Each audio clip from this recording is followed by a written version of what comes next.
Hey everybody. Just gonna give it a few minutes to let everybody come in. Usually takes like 5 minutes, so we'll get going in somewhere between 7:03 and 7:05.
Hey, Rye there.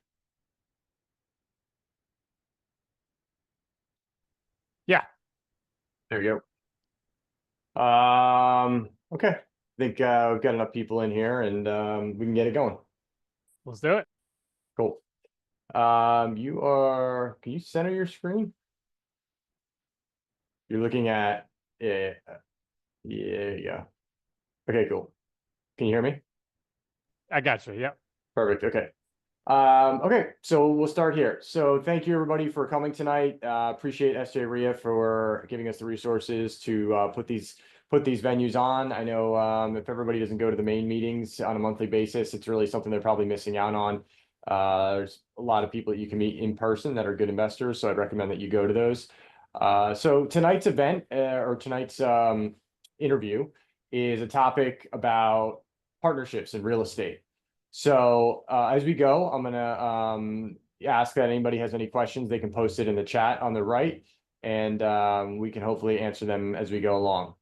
So partnerships in real estate. I have a guest tonight. As you could probably guess, he's related to me. He's my brother. His name's Ryan Walsh. Ryan, thank you for joining us. Thanks for having me in. So Ryan is one of my partners in real estate, and I felt this is a good topic that both of us could talk on for multiple reasons. Over the last 15 years in this business, I've had four partnerships. Some have been better than others for me, for the other partners, and some have been not as great. It depends. And I've also seen, as Ryan will also attest to, he has also seen quite a few partnerships because we lend a lot of money to partners, people that have partnerships, and we see where they do well and where they don't do well. I've also got quite a bit of experience over the years in, I had built and sold a property management company where so many of the clients had partners. So we have a vast experience in seeing partnerships that do and do not work in the real estate market. Um, so let's talk about a few things that are related. So Ryan, why don't we talk about how you came to be into HMB, and then how the partnership with family, with your older brother, how does that work for you in the real estate scenario? Like what can you tell us about that? Yeah, and just for everybody watching, Ian gave me no prep. for tonight's meeting. So I have no idea what he wanted to do. He just said, let's talk about partnership. And that's the kind of partnership we have. We didn't have to talk about it. It makes it more candid for you guys. So that's it. That's what we're doing. We're jumping into it. Yeah, I mean, what happened with our partnership was a little unique because we got to know each other for 30 years prior me jumping in. I've been with H&B for 8 years now. But honestly, you and I, we've done businesses here and there. We dabbled together, we've worked together, but we've never been partners, right? Until Hard Money Bankers. And really, what I think set it off for you and I was the prior business that I was doing and am still doing with my other brother.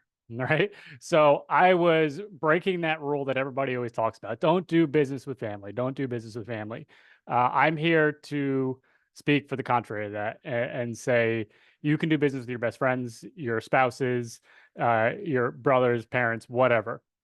It all comes down to what I think the most important thing, more than trust, more than anything, the most important thing is the boundaries and expectations that you set up for yourself and your partners. And then it doesn't matter who you're working with. I personally enjoy working more with people I like my best friends, my family. I like being able to go out golfing and talk business and be great about it, be great with that person. That's just my preference. And I personally think that gives you that extra added oomph to any business when you're doing something with people that are close to you. So anybody who tells you never do business with family, they're probably coming from a burned bridge. And I could probably tell you if they were to outline everything to me, I'd say your expectations and boundaries were not set up properly from the beginning. And what happened with Ian and I before we jumped into real estate together is Ian saw how I operated with my other brother and another partner. And he realized I structured things in a manner that you can really apply to any business, right? It doesn't necessarily have to be real estate at all. Actually, real estate is just the vehicle that we've decided to join ventures on. But if we were to do this on anything, and we do, Ian and I are always doing something. We do this for everything we do.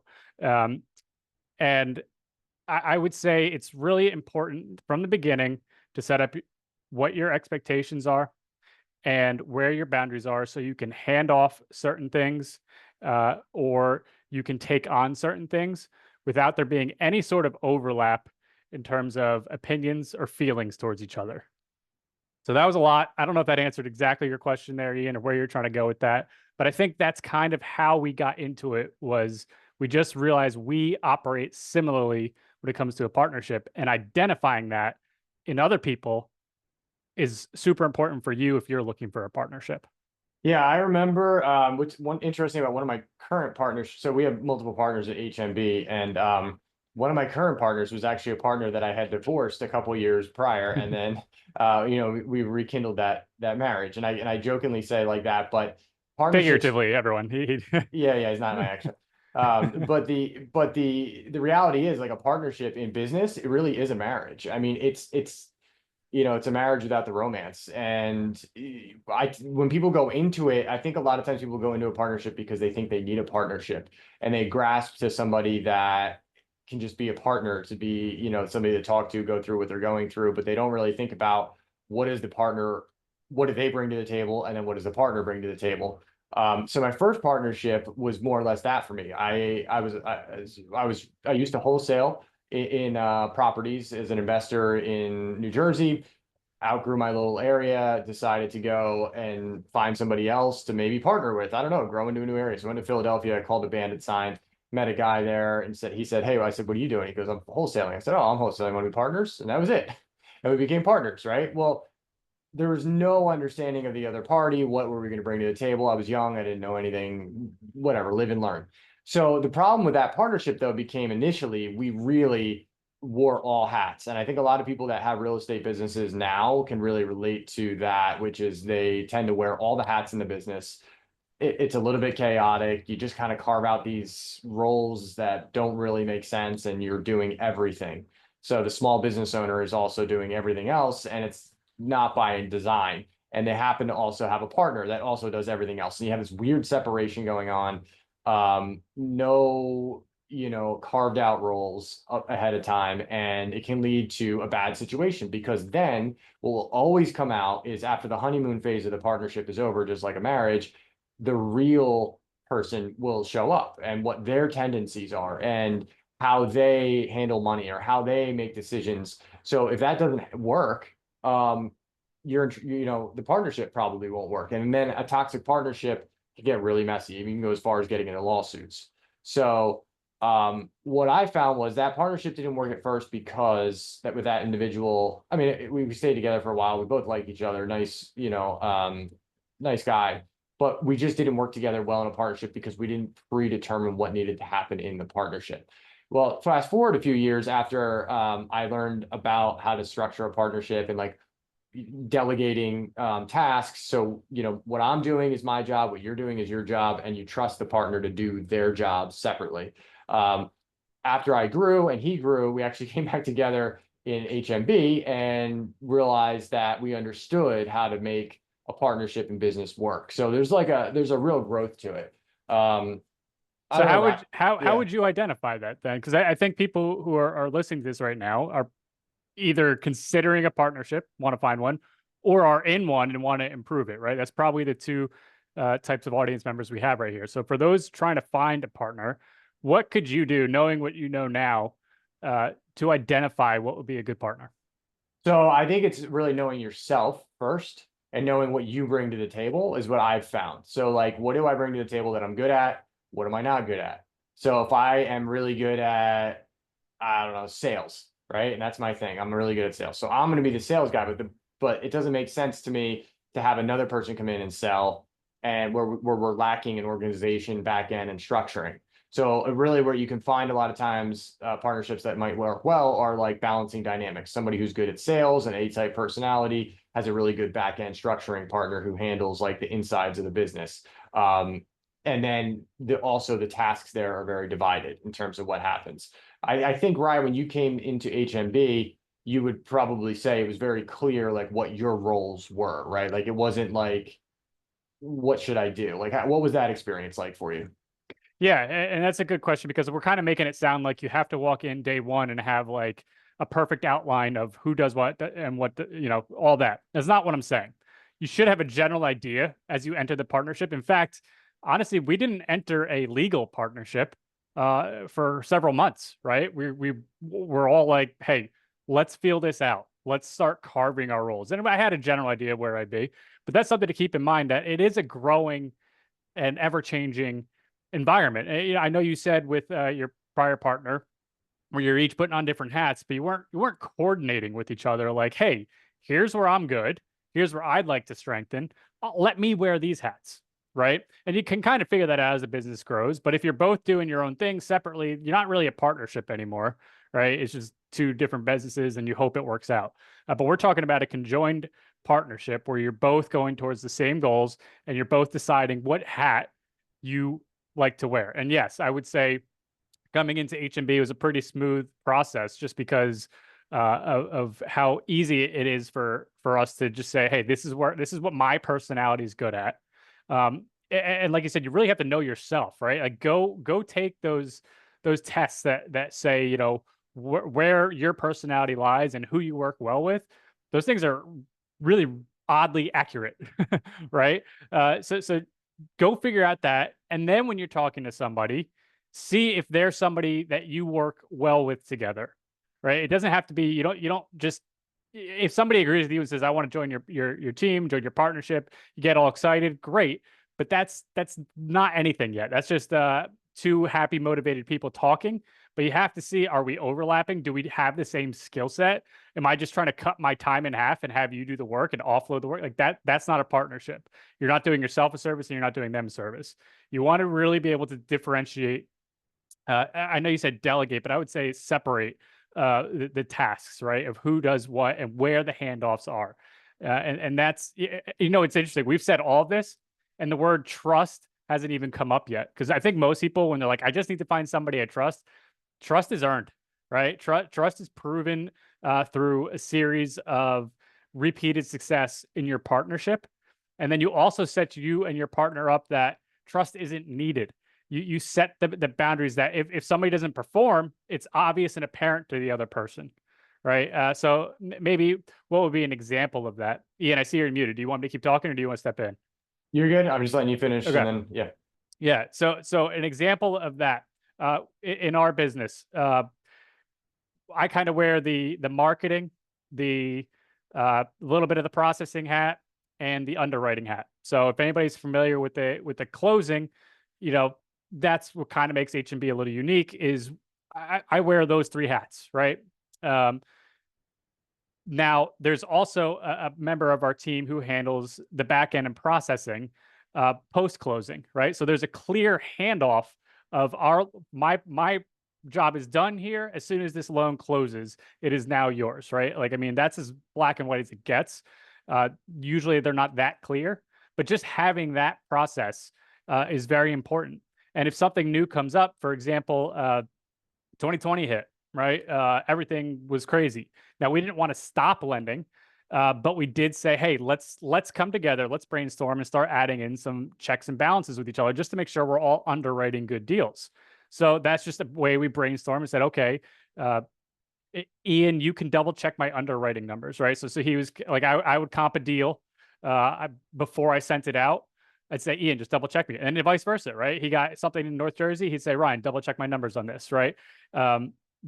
Just little things like that. And we developed that. We created that along the way, but it was clear handoffs. There was no, there's no just Ian comp it and then it goes out. It was just no overlap. It was just more checks and balances added. And that was a healthy partnership stage too. Yeah, that worked. That worked out in terms of the ease of that. I think one thing I think we can talk about here that we see a lot of as well are other like small, like a lot of times we see flipping, like small flippers will partner with somebody, or somebody will come in on a rental property and partner with somebody. That's probably common to the people in this room here. So we see those experiences often, and you could tell right away what the dynamic of the partnership was based on how that partnership is going. Mhm. And I think it's really important to go back to what we said earlier, in that establish what you're bringing to the table and then what your involvement in the project is. Like, what you don't want to do is have a scenario where you're like, hey, we're going to be partners. And then you go out and find a deal, you put a deal under contract, you each kick in a little money, and you're off to the races. Well, now you're each giving input on construction management. You're each giving input on, so you really need to know, like, to compartmentalize the skill sets to make it work successfully. So the best partnerships that I see are going to be the ones that, like, hey, my job is I go out, I find the deal, and then I run the construction project. I'm good at those two things. I can do that. My other guy brings the down payment money. He's cool with that. He writes the check. So he doesn't even ask what's going on with the construction because I'm so confident in that. I don't ask where, if the money's going to be there because I know it's going to be there. Good partnership. Works out well. Everybody strikes a check at the end. Everybody's happy because they did what they were good at. A not so great situation that I've seen in the past is that same scenario, except the money guy starts getting involved in construction decisions, and then it just jams up the whole job. They don't like each other. They get into a fight, and then what happens is your personalities come out. So how you ever, if you look at like how you are going to end up in a partnership in real estate, check your marriage and see how your marriage looks. Let me know if it looks very similar, in terms of like the tendencies and the arguments or the disagreements or the way things are handled. It's all going to show up because your business is just like a mirror yourself, right? So that's what I find. So I think compartmentalize, establish your own rules up front first, you have a much better shot at a successful partnership in business. And a partnership is not always the best thing. That's true too. They definitely can help. For me, my whole career, I've had partnerships. But the ones that have really, there's been some that I had because of maybe I didn't know what I was doing and just like I needed somebody in the room with me kind of thing. But then, as in the last, whatever, 5 or 10 years, the partnerships I have now have been really more, the partnerships add a lot of growth to either life or business or whatever it may be. I don't know, Ryan, if you see the same stuff. Yeah, I would agree with everything you just said, especially the part of the successful, because we get two types of phone calls for people looking at deals. If it's a partnership, they say, yeah, let me run it by my partner. He writes the check, right? Like I do the renovation, I bring the deal, just like you said. Those are the good ones. The ones where I'm getting the phone call saying I'm trying to buy out my partner because they're a meddling asshole. Just, I'm not sure if cursing's allowed, but that's literally how it goes most of the time. And it's every single time it's because of what you said, of where the person writing the check sees things going south, so they want to step in. They want to step in and try to get it out. Now, I'm not faulting that person, because maybe the person who's handling the rehab is not holding up their end of the bargain either, right? There is two sides of this, but it is very important that you draw up parts where, hey, if XYZ happens, for example, if this project goes 2 months later than expected, yes, this person can now come in and check what's going on, and they can meddle or middle, whatever the word is, right?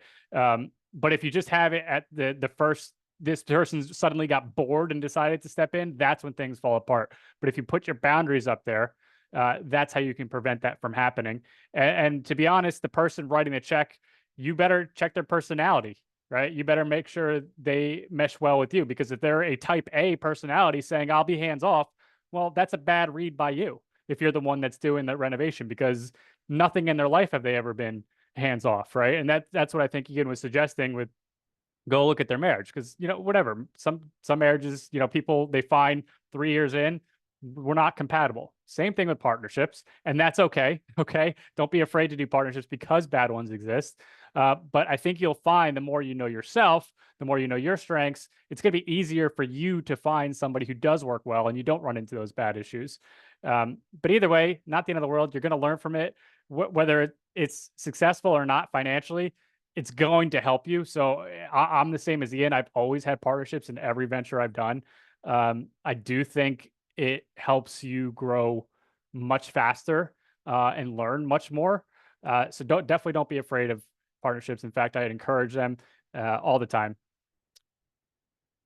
Yeah, that's good, right? I think anybody in this, you can post in the chat if you have any questions or you're thinking about getting into a partnership or what you're doing in a partnership. Maybe we can lend some experience. It's like what we've seen in partnerships that has worked or not worked, or somebody's deciding they need to get out of a partnership, whatever it may be.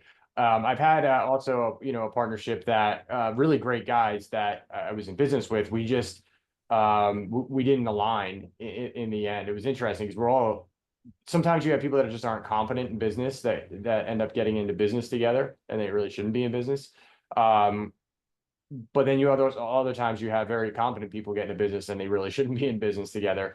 I think one thing that I find is really significant and important is Ryan said something which is like, trust is earned. Also, trust, you might know somebody. So I knew if I could or could not trust my brothers beforehand. Like, if you can't trust your family member, don't get in business with them. Just do not. But like the moral compass, I think, is really important. So like the moral compass of like our other partners in Maryland and stuff like that, and Josh, it's like it goes without say. Like, there's no, if you have to question whether you can trust your partner, you are going to get yourself into a very, very tough situation. It has to be like an extension of yourself and vice versa. You offer an extension of them in terms of trust and commitment to whatever you're doing. You can't have a scenario where you're not sure how the partner is going to act or what they're going to do. That will open up a toxic scenario that will fester, and you can't have it. So it's very, very important that the moral compasses are all, pointing north. At least I've found that to be the case, because if it, like I said, if they don't, it'll find its way. Usually, honestly, those are the partnerships that end up in a courtroom. Not often though do partnerships really warrant lawsuit. Honestly, like lawsuits, people get really like scared of lawsuits, and it doesn't usually go there. You know what I'd probably recommend for that is, finances are the pulse of any business. Money is the pulse of any business. Mhm. We could go into the how or why, but everything revolves around the money. So you don't necessarily need to control the money. You don't need to be the person that writes the checks or anything like that, but you should have transparency and visibility at any given moment to the money. And you are responsible for checking that from time to time and making sure your lifeline is going well. And that's for any partnership. Everybody should be doing that. It shouldn't fall on one person to make sure, and it shouldn't be anything that's hidden from another partner. It should be something that we can all check our pulse, make sure the business is doing well. I think if you do that and you do that well, you'll probably push off any possible lawsuits, unexpected lawsuits that come out of nowhere. Because if the money's where it should be, and there's no, hey, where did that $1,000 come from? All of a sudden, you won't be blindsided. You can't be blindsided if you just have a pulse on the money. Yeah, I think from a small business or a large business, people ask me like, who should I hire first or what should I do first when I'm like building a business?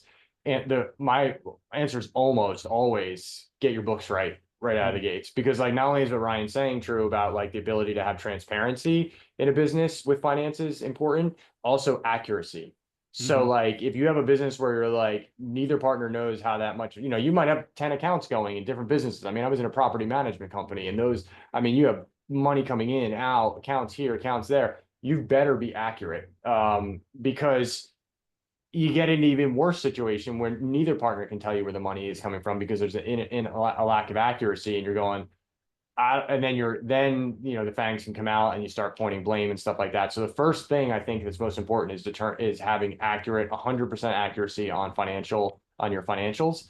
And then, like Ryan said, full transparency to all partners. Like if I want to log in and look at a bank account where this money came from, here's the account number. Like there's no like you can't see that. Like that if those are some red flags if that comes up within a partnership for someone. You can restrict access. You can make sure nobody could accidentally send money from an account. That's perfectly okay. Yeah, that's not their job. I mean, if your job is sending wires and stuff like that, that's got nothing to do with me. There's no reason for that to do with me, but if I want to see the money, you should be able to see it. Yep. Justin Bennett, for someone getting into real estate investing, looking to land their first deal, but lacks capital to add into any projects, what advice would you give to approach a potential partner? So, I mean, so when I came into real estate, when I first came in, I was just trying to crack into the business, however that may be, get my legs. And what I decided my value was going to be was finding deals.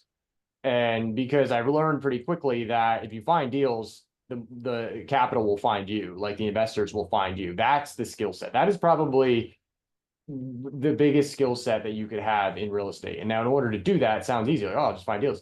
You got to know how to market and you got to know your market, right? Those are the two biggest things you can do. Learn your market, learn to market. If you can do those things and identify deals, you will fall backwards into money and capital because you'll have investors that'll come to you that you'll meet pretty quickly after you either wholesale a deal or two or whatever. And if you really still want to get into buying those as opposed to wholesaling them, you could say to them, hey, let's partner on this one. What do you think about partnering? You'll bump into people all the time that would be fine with partnering if you're bringing them exclusively deals or however you want to work it out. You'll get better and better at negotiating that on your behalf. But find deals. That's what you can bring. Deals are way more valuable than money. Believe it or not. But in order to find deals, you typically have to market or be very savvy about it. I was about to echo the same thing. Most people think capital is going to be the king of the hill. Nope, it's whoever can bring the deal. You are king, bar none in real estate. Now, if you think you found a deal on Zillow because it was listed, I'm just going to burst your bubble. It's not a deal. If it's already on Zillow, it's not a deal. Okay, so you got to be door knocking. You got to talk to people. Find those properties that you have a distressed seller. That's why the good wholesalers, sometimes they never leave wholesaling because they make such good money out there. Like, I have a great system for that, and it's an entire business. It is. But to Ian's point, maybe that's not what you want to do. You do want to flip, but finding that deal, that's how you start a partnership. You get that first project with somebody, and that's it. They're going to say, hey, you got that next one yet? And suddenly you have more leverage, right? And you're saying, hey, we could partner up if I bring you another one, right? And that's kind of how it goes. But in this business, whoever has the deal is king. Yeah, the deals are definitely identified. So in order to find the deals, learn to market. You have to learn how to market in real estate. I think that's a skill set that a lot of people also, it's a skill set on its own right. I guess, I'll probably do we'll do our next Zoom meeting. I'll do one on just marketing or something for people. So hopefully that helps you, Justin, answer your question. If anybody else has any questions, we'll probably be wrapping up with Ryan in the next 5 minutes. So feel free to put them in the chat here on the right, or I guess put your hand up. I think you can do that in the room. But yeah, we just wanted to discuss tonight. I think Ryan, I want to give perspective because Ryan being my partner, and just like I've had a pretty good history with partnerships in real estate and seeing it. And yeah, it's for I would say though and the majority no, not the majority of the time. I would say probably like 50% of the people that I bump into are in a partnership in real estate and 50% are not. It doesn't seem to be like right, Ryan, is that about what you probably bump into? Maybe 50%? Depends what they're doing, right? Like Yeah. if they just flip maybe one a year, um, they could probably do it on their own. Um, but once you start trying to do multiple, I'd say you have some sort of partnership, even if it's with a contractor, right? Like to some level, there's probably a partnership more than just once you get a deal, I'll pay you. It's more like, hey, you'll be my guy for this or girl for this. Um, and I'll do this part. So yeah, 50% is probably about right, I would say. I mean, really, there's only so many investor roles you could do. Marketing, right? I think that's the one that most people leave out, especially newcomers. Like they think like I either have money or I know how to renovate a property. It's like you're missing the most important one, which is the marketing, getting the deal one. So I'd probably say those are the three roles in there that are partnerships. And which one can you fulfill, right? That's what you really need to question and see which one you like the most. Because maybe Justin, maybe marketing, you don't want to do that. Well, then maybe you need to go find a contractor, learn from them, and learn how to renovate a property, right? So there's different avenues, skill sets of what you could learn to do in here. Yeah, interesting that Casey posted if you attend the live REIA meetings, they often open with questions like who has a deal and who has a deal who needs money, or who has money and looking for a deal. So like they're kind of saying, hey, who wants to have a partnership? Who Right. wants a partnership, right? Not saying that's the right fit, but remember that you got to go back to the beginning of the conversation, which is just because you have the deal and somebody has capital, the only thing that kind of gives you is a little bit of separation of the compartmentalizing we were talking about, but you've got to really establish like, is this a marriage that I would want to get into with this, moral compass, trust, all that kind of stuff comes into play. So like, you really got to spend some time with the person before and really look at yourself. But like I said, the capital and the deals, they have to be paired together, and it's a good place to start from like a baseline partnership potentially.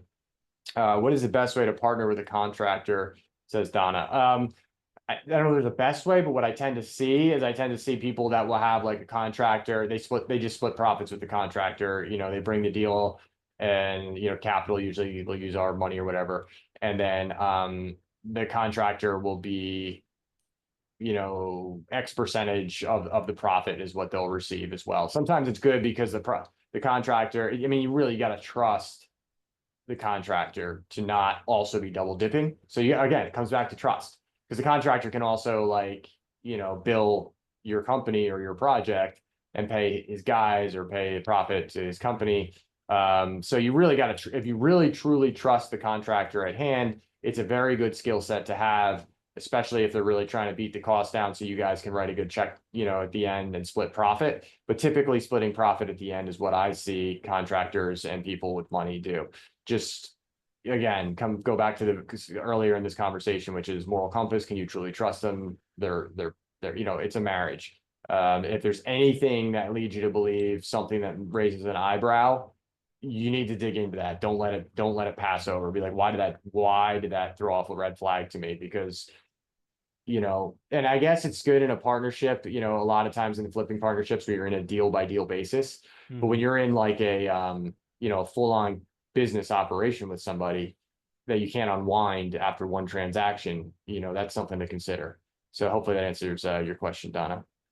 Yeah, and there Yeah. may be some apparent risk, right, Donnie? You may be thinking like, what if they get one over? I mean, like, listen, worst case scenario, you don't make as much money as possible on that deal. Not the end of the world, because you're going to get the next deal, and that partner's going to be out of it, right? So don't get too caught up on if it doesn't work out the first time, and don't worry about them being a perfect partner right away, right? I mean, honestly, trial and error is kind of the best thing for contractors, unless you know them prior, which is ideal, but that's not always the case. Kind of just got to try them out. Perfect. Okay, Ryan, how do people get a hold of you for Sure. yeah. Yep. Yep. So covering any of the North Jersey, Delaware area here, you can reach out to me 201-345-1036. Email Ryan at hardmoneybankers.com. Happy to chat about any projects you have or any questions about partnerships you have. I'll give you the real scoop on Ian. I'm just kidding. He's a great partner. So that's it. Thanks, Ian. Okay, thanks guys.